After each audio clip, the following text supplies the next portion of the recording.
ఈరోజు స్పెషల్ బెల్లం గారెలు, సండే స్పెషల్.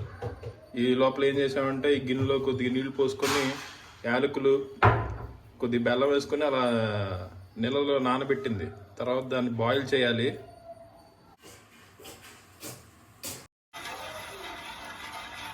ఇలా కలుపుకుంటూ ఉండాలి, అప్పుడప్పుడు చూసుకుంటూ ఉండాలి చెక్కదనం ఎలా ఉందా లేదా అని. సో ఫ్రెండ్స్, మనకి పాక ఓ పక్క తయారవుతుంది, ఓ పక్కన నూనె పెట్టుకున్నాం గారెలు వేసుకోవడానికి. ఇటు పక్క మనకి పిండి కూడా రెడీగా ఉంది. బెల్లం గారెలకి ఉల్లిపాయలు ఏమీ అవసరం లేదు, ఉత్తి ప్లెయిన్ పిండి ఉంటే చాలు. కొద్దిగా ఉప్పు కలుపుకోవాలి, అందులో ఉప్పు కలుపుకొని మనం ఇలా గారెలాగా దానిలో వేసుకొని ఇందులో మనం వేసుకోవాలన్నమాట. బెల్లం గారెలకి వితౌట్ ఆనియన్స్ ఉండాలి, బాగుంటుంది. సో ప్రాసెస్ అంతా ఆల్మోస్ట్ గారెలు లానే ఉంటుంది. ఉత్తి గారెలు వేసుకొని అవి వేసుకొని వెంటనే ఇందులో వేసుకోవాలి. అప్పుడు అది సోక్ అయిన తర్వాత బెల్లం గారెలు బాగుంటాయి అన్నమాట. సో బెల్లం గారెలు కావాల్సిన గారెలు అనేవి ఇలా వేసుకున్నాం మనం. కరెక్ట్ కలర్ వచ్చింది, అంటే బాగా రెడీ అయినట్టు. ఇప్పుడు మనం ఇది తీసుకొని పాకల్లో వేసేసుకుందాం.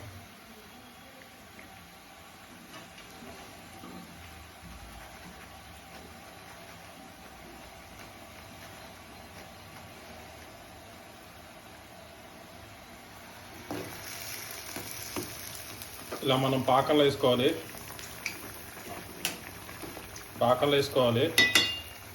మర్చిపోకండి, అది ఫ్లేమ్లో ఉండాలి. స్టవ్ ఆన్లో ఉన్నప్పుడే మనం పాకంలో వేసుకోవాలి.